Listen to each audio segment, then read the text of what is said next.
ঘুরতে ঘুরতে এমন একটি জায়গায় এসে পড়েছি, জায়গাটা দেখলে আপনাদের মনের ভিতরে খুবই ভালো লাগবে। এই জায়গাটার আমি প্রথমে আগে পরিচয় দিয়ে নেই। এটা হচ্ছে আমাদের আদ্রগারা বেড়িবাঁধ।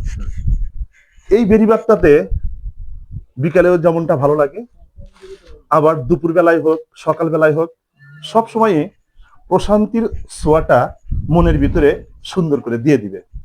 কারণটা হচ্ছে, দেখবেন যারা সি বিচে যায়, কক্সেস বাজার যায়, রাঙ্গামাটি, খাগড়াছড়ি, অনেক জায়গায় যায় একটু কিসের জন্য?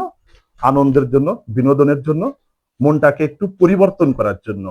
তো এটা হচ্ছে আমাদের ছোট্ট একটা সি বিচের মতো।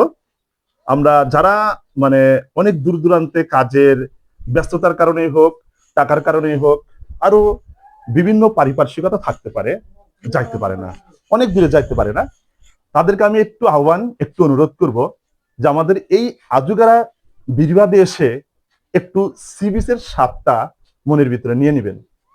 পাশে আছে যমুনা নদী, শুকিয়ে গেছে প্রায়, একদম মানে নিথর হয়ে গেছে। দেখেন এই পানিটা একদম থেমে আছে, নদীর পানিগুলো একদম থেমে আছে। মানুষের জীবনও যেমন চলতে চলতে চলতে চলতে হঠাৎ করে থেমে যায়, আমাদের যমুনা নদীটাও হঠাৎ করে থেমে গেছে। তাই এটাকে এখন মরা নদী হিসাবে কল্পনা করা হয়। ঠিক মানুষের জীবনেও কিন্তু এরকমটা ঘটে। দেখবেন চলতে চলতে চলতে চলতে এই সংসারের জন্য ঘানি টানতে টানতে একজন বাবা, একজন পুরুষ মানুষ খুব পরিশ্রম করে জীবনটাকে চলার জন্য, পরিবারের চলার জন্য, সবাইকে নিয়ে সুখে থাকার জন্য কত না পরিশ্রম করে। তাই আজকে এই নদীর সাথে মানুষের জীবনের একটু তুলনা করলাম, যে নদী থেমে গেছে, আমাদের জীবনটাও এরকম চলতে চলতে চলতে চলতে হঠাৎ করে থেমে যাবে, তাই না? তাই প্রকৃতি থেকে মানুষ শিক্ষা গ্রহণ করে। আসলে প্রকৃতি হচ্ছে মানুষের জীবনের শ্রেষ্ঠ শিক্ষক। কে শেখালো এটাকে? শিক্ষা যে কোত্থেকে হলো, এটা অনেকে প্রশ্ন করে, আমার ছাত্রছাত্রীরা প্রশ্ন করে যে স্যার, এসব শিক্ষা কি আবিষ্কার করেছে? সবকিছুর পিছনে রয়েছে প্রকৃতি। প্রকৃতি থেকে আমরা অনেক কিছু শিখতে পারি, যেমনটা এখানে এসে একটু শিখলাম আর কি, সবাইকে নিয়ে শিখলাম।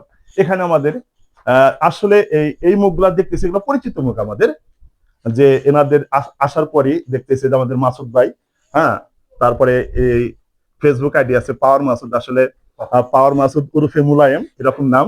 আর এই ভাইজানদের ফেস পরিচিত, হয়তো নামটা জানা নেই।